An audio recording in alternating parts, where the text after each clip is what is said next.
अपराधों से छुटकारा मिले और एक सुशासन मिले। लेकिन आप कर क्या रहे हैं? आपने बांदीकुई को बर्बादी के कगार पर खड़ा कर दिया है। आज ऐसे हालात हो चुके हैं बांदीकुई दौसा में कि लोग घर से बाहर नहीं निकलना चाह रहे। लोग, कोई सोच रहा है कि हमको पेड़ से बांध के मार दिया जाएगा, कोई सोच रहा है हमारे पैर काट दिए जाएंगे, महिलाएं सोच रही है कि हमारे जंतर छीन लिया जाएगा। इस तरह के हालात पैदा कर दिए हैं भागचंद टाकड़ा जी ने। जब पुलिस वहां पहुंचती है तो पुलिस बोलती है, उसकी माँ पहुंच जाती है, माँ बोलती है मेरे बेटे को पानी पिला दो, लेकिन पुलिस बोलती है तो ढोंग कर रहा है। पहले पुलिस उसको थाने ले जाती है, उसके बाद में हॉस्पिटल ले जाती है। और मैं तो यही मांग करूंगा। कुछ लोग कह रहे हैं कि दिनेश मीणा चोरी करके भाग रहा था, उसे पकड़ा गया रंगे हाथ, फिर पेड़ पर बांधा गया। क्या कहेंगे? मैं फोटोज दिखा रहे हैं लोग, वो एक सीसीटीवी कैमरे की फोटोज है, एक दूसरे सीसीटीवी कैमरे की फोटो, वहां से कैमरा हटा दिया गया है, वहां वो सीसीटीवी फोटो सामने नहीं आई है। क्या बांदीकुई वाकई में जातिवाद की भेंट चढ़ गया है? क्योंकि ये बांदीकुई पहले वाले बांदीकुई से बिल्कुल अलग है। आखिर कौन घोल रहा है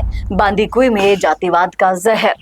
चलिए करते हैं इस मुद्दे पर चर्चा विस्तार से। नमस्कार, मैं हूं चेतना शर्मा आपके साथ, और स्टूडियो में आज मेरे साथ बांदीकुई से ही एक युवा नेता मौजूद है जो बांदीकुई में रहकर उसके हालातों को देख रहा है, समझ रहा है, आए दिन होते जो अपराध हैं उनके खिलाफ आवाज भी उठा रहा है। अभिषेक कोलाना जी आज हमारे साथ हैं। सर, आपका बहुत बहुत स्वागत है। मैं लगातार आपको देख रही हूँ पिछले कुछ दिनों से, ये जो मैटर चल रहा है, फिर चाहे से वो दिनेश मीणा का हो, गोपाल सैनी का हो, या फिर हो जगदीश मीणा का, लगातार आप मुखर होकर आवाज उठा रहे हैं। बांदीकुई में जातिवाद का जहर घोलने की बात आप कर रहे हैं उन वीडियोस में। क्या मानते हैं आप कि बांदीकुई किस तरीके से बदल गया है? इन दिनों का कुछ अलग अलग लग रहा है। मैम, बांदीकुई दौसा बिल्कुल शांत क्षेत्र माना जाता था। यहाँ पे अब हालात हैं, जैसे पहले देखते हैं हम यूपी बिहार में हालात देखते थे, जैसे हाड़ौती में हालात देखते हैं, उस तरह से अब बांदीकुई में हालात हो गए हैं। और जिस तरह से हम बांदीकुई क्षेत्र में नशे को बढ़ावा दिया है, इनके पीछे बांदीकुई पुलिस और बसवा पुलिस का हाथ है। और कहीं ना कहीं इन बसवा पुलिस और बांदीकुई पुलिस को संरक्षण दे रहा है हमारा क्षेत्रीय विधायक भागचंद टाकड़ा जी, क्योंकि नशा इतना तीव्र गति से बढ़ रहा है और नशा पुलिस प्रशासन की देखरेख में हो रहा है। इसमें इतनी तेजी से बढ़ रहा है जिसके कारण अपराध डेली, अपहरण, चोरी, डकैती, अब लूटपाट, मर्डर तक होने लगे हैं। तो ये हालात पहले हमारे बांदीकुई में हमको देखने को नहीं मिलते थे। और जिस प्रकार से भागचंद टाकड़ा जी ने, हमारे विधायक साहब ने जातिवाद का जहर घोला है, जैसे हमारे बांदीकुई दौसा में, पूर्वी राजस्थान में ये किसान कौमें हैं, माली समाज, सैनी समाज, गुर्जर समाज, ये मिलजुल के रहते हैं, कभी जातिवाद नहीं हुआ। लेकिन जिस प्रकार से जब से ही ये भागचंद जी विधायक बने हैं, तब से ये जातिवाद, जैसे जातिवाद का मामला शुरू होता है कि एक ही जाति के अधिकारियों को बांदीकुई में नियुक्त करना, एक ही जातियों को यहाँ से दूर भेजना, उस तरह की रंजिश को काटने के लिए यही अपराध लगातार बढ़ रहे हैं। हाँ, बीच में भी मैंने एक खबर देखी थी जहां पर पूरे मीणा अधिकारियों को हटाकर उन्हें सैनी अधिकारियों से रिप्लेस किया था। वो काफी ज्यादा चर्चा में रही थी लिस्ट। लेकिन कहीं ना कहीं अगर सैनी समाज की बात की जाए, इससे पहले मैं 2 वीडियोस बना चुकी हूं, उन पर लोग कह रहे हैं कि बड़े भोले भाले इंसान हैं, आप फालतू में इल्जाम लगा रहे हैं। बिल्कुल, सैनी समाज, मीणा समाज, सारे समाज हमारे बिल्कुल सीधे साधे लोग हैं। लेकिन कुछ राजनेता उनको अपने स्वार्थ सिद्ध करने के लिए, अपना वोट बैंक बनाने के लिए उनको भड़काने के साथ साथ अपराध का बढ़ावा दे रहे हैं। जिस प्रकार से अभी हाल फिलहाल बांदीकुई में दिनेश मीणा वाली घटना घटित हुई, इसमें एक चोरी के आधार पर, चोरी के शक के आधार पर एक दिनेश मीणा जी को पेड़ के बांधकर मार दिया जाता है। लोगों को ये ऐसी घटना हमारे राजस्थान में कभी सुनाई नहीं देती थी। ये यूपी बिहार में हमें देखने को मिलती थी, ये हमें बांदीकुई में देखने मिली। ये बहुत बड़ी घटना है कि एक आदमी को चोरी के आधार पर मार दिया जाता है, और एक ही जाति के लोग द्वारा, फिर उसी जाति के लोगों को वहां के क्षेत्रीय विधायक द्वारा बचाया जाता है। मानते हैं इसमें भागचंद टाकड़ा जी का कोई इन्वॉल्व नहीं है, मानते हैं कि विधायक साहब को कोई इन्वॉल्व नहीं है। कम से कम आप इन्वॉल्व नहीं है, आप वोट मांगने के लिए अंतर तक चले जाते हो, तो आप 2 किलोमीटर दूर आप उनसे परिवार से मिलने नहीं जा सकते। अभी जगदीश मीणा के पैर काट दिए जाते हैं जी, उनके पैर काट दिए जाते हैं, आप उनके परिवार से मिल नहीं सकते।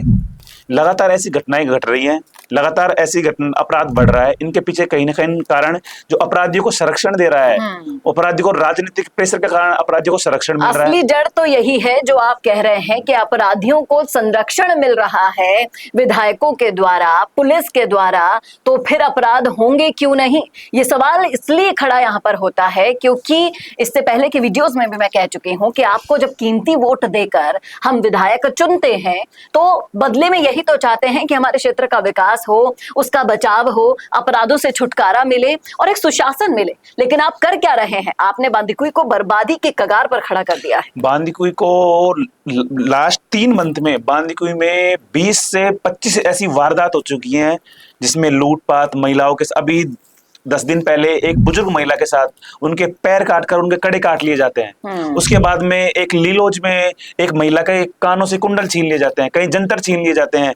बीजेपी गवर्नमेंट बांदीकुई में महिला सुरक्षा के नाम पर वोट मांगने वाली अब वो कहाँ है? कम से कम भागचंद टाकड़ा जी, आप मत दो न्याय, कम से कम परिवार वाले से जाके तो मिलो। आपको लोगों ने वोट दिया है, आपको इसलिए चुना है कि जनता की सुरक्षा के लिए चुना है। आज ऐसे हालात हो चुके हैं बांदीकुई दौसा में कि लोग घर से बाहर नहीं निकलना चाह रहे। लोग, कोई सोच रहा है कि हमको पेड़ से बांध के मार दिया जाएगा, कोई सोच रहा है हमारे पैर काट दिए जाएंगे, महिलाएं सोच रही है कि हमारे जंतर छीन लिया जाएगा।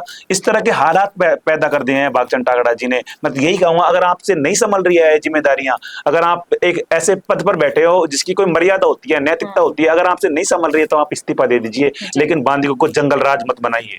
ये आपने बिल्कुल सही कहा। मैं उन वीडियोस के बारे में आपसे चर्चा करना चाहूंगी क्योंकि लगातार आप इस मुद्दे पर बहुत गहनता से अध्ययन कर रहे हैं, आवाज उठा रहे हैं।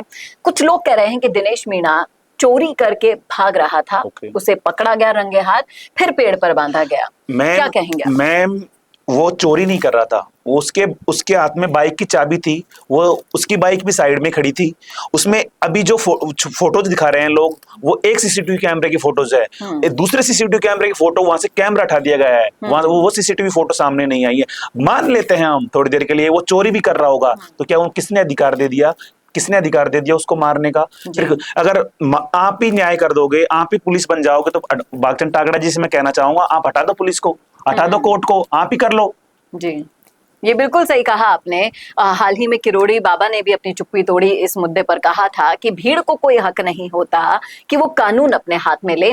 लेकिन कुछ लोग ये कहते हैं कि भाई साहब, पुलिस भी मिली हुई रहती है, न्यायपालिका से न्याय का इंतजार करते करते बुढ़ापा आ जाता है, इसलिए भीड़ अग्रेसिव हो गई और ये सब कर दिया। मैम, 3 महीने से लगातार चोरियां, अपहरण, एक अभी दौसा में एक गैंगरेप हुआ, उनके अपराधी अब तक पकड़ में नहीं आए, लेकिन पुलिस और विधायक हमें समय दो, हमें समय दो, समय के 3 महीने निकल चुके हैं। यानी कि समय दे देकर आप उस मुद्दे को ही भुला देते हो, दूसरा प्रकरण हो जाता है, पिछला भुला दिया जाता है, और 3 महीनों से हालात ये हो गए हैं कि अब हर घर असुरक्षित महसूस कर रहा है। वहां का कहीं ना कहीं भागचंद सैनी के साथ साथ वो पुलिस वाले भी जो मिली भगत में शामिल है, उन पर कार्यवाही होनी चाहिए। और मैम, मैं आपको एक पुलिस आपके इस सवाल का जवाब देता हूँ। मैम, जो ये दिनेश मीणा वाला प्रकरण हुआ, इसमें police, Bandikui police station 2 kilometre है, बसवा पुलिस स्टेशन 3 किलोमीटर है।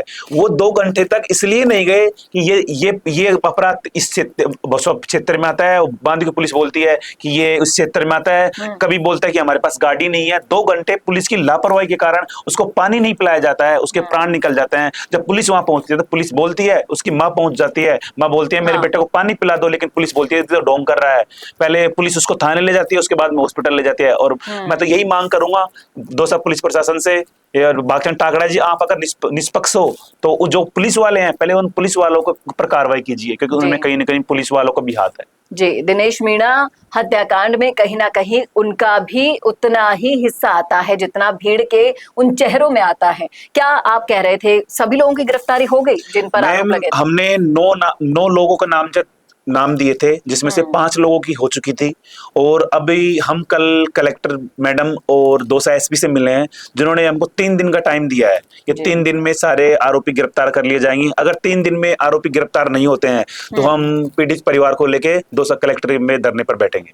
करना ही होगा, क्योंकि ना तो देखो विधायक सुध ले रहा है, पुलिस वाले मिल रहे हैं, नशा बांदीकुई को उड़ता बांदीकुई बना दिया गया है, हर घर में नशे की गिरफ्त में युवा पहुंच रहे हैं। तो आप सोचिए क्यों नहीं बढ़ेगी ये चोरी चकारी, डकैती, लूटपाट, बलात्कार? अपने आप में नशा सबकी जड़ होता है और कहीं ना कहीं इस जड़ को काटना बहुत जरूरी है। और मैम आपको एक वाक्य और बताता हूँ। अभी थोड़े दिन पहले हमारे विधायक साहब एक गांव में जाते हैं जन सुनवाई करने के लिए, तो वहां एक बुजुर्ग बताता है, उनको अपनी समस्या बताता है कि ये रोड हमारा अभी तक नहीं बना। ये सवाल पूछने का, उस हाथ पकड़ के बताता है बुजुर्ग अपने बेटे की तरह कि ये रोड अभी हमारा अभी तक नहीं बना। उस बुजुर्ग को भागचंद टाकड़ा जी हाथ पकड़ने के नाम पर उसको जेल करवा देते हैं। ऐसे गुर्जर समाज का वो व्यक्ति बुजुर्ग होता है, उस जातिवाद के नाम पे ऐसा जहर घोल दिया है। और माली समाज इतना बोला समाज है, उनको किसी से कोई मतलब नहीं है, फिर भी उसको ऐसा बना दिया है, माली समाज को ऐसा भ्रम में डाल दिया है। और सबसे बड़ा दुश्मन माली समाज का भागचंद टाकड़ा जी हैं, क्योंकि 2 बार माली समाज के विधायक को हराने वाले, एक बार निर्दलीय, एक बार बसपा पार्टी से हराने वाले यही भागचंद टाकड़ा जी है, जो रामकिशोर सैनी जी को हराया था। मैं माली समाज से भी पूछना चाहता हूँ, कहाँ गए वो टाइम जब आपके विधायक को 2 बार, आपके समाज के विधायक को ये 2 बार हराया था? ये सवाल बहुत बड़ा किया है इन्होंने, इसका जवाब जरूर पूछना है आपको उस व्यक्ति से जो आपका कीमती वोट लेकर आप पर ही तानाशाही कर रहा है। भागचंद टाकड़ा मुझे तो लगता है कि हुडला पार्ट 2 बन चुका है और गुंडई में उनके इतनी सी भी कसर बाकी नहीं रही है। अभी तो भाई साहब 2 साल और निकालने हैं। आप लिखते जाइएगा हिसाब कि हमें एक वोट के बदले में क्या क्या यातनाएं झेलनी पड़ी, और पूछेगा जरूर कि इसलिए हमने वोट दिया था आपको कि आप हमारे क्षेत्र को जंगल राज बना दें, आप हमारे क्षेत्र की महिलाओं की अस्मिता की रक्षा नहीं करवा पाए, आप हमारे युवाओं को नशे में डुबो कर चले गए और ऐसा बांदी कोई बनाकर चले गए जो पहले कभी नहीं था। ये सवाल पूछेगा अपने उसी विधायक से जिसको आप वोट देकर आज शायद कहीं ना कहीं अफसोस तो जरूर कर रहे होंगे। शुक्रिया सर इन सारे मुद्दों पर अपनी राय रखने के लिए, वो चीजें बताने के लिए जो शायद जिस तरह से आप कह रहे हैं कि सैनी समाज बहुत भोला भाला है, उन पर भरोसा कर बैठा है। अब ये कहानियां जो असल में घटित हुई हैं उनको सुनकर शायद आपका नजरिया बदले इस मुद्दे को देखने का।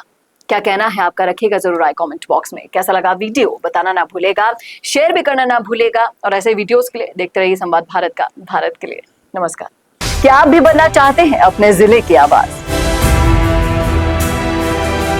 क्या आपके अंदर है सच दिखाने का जुनून?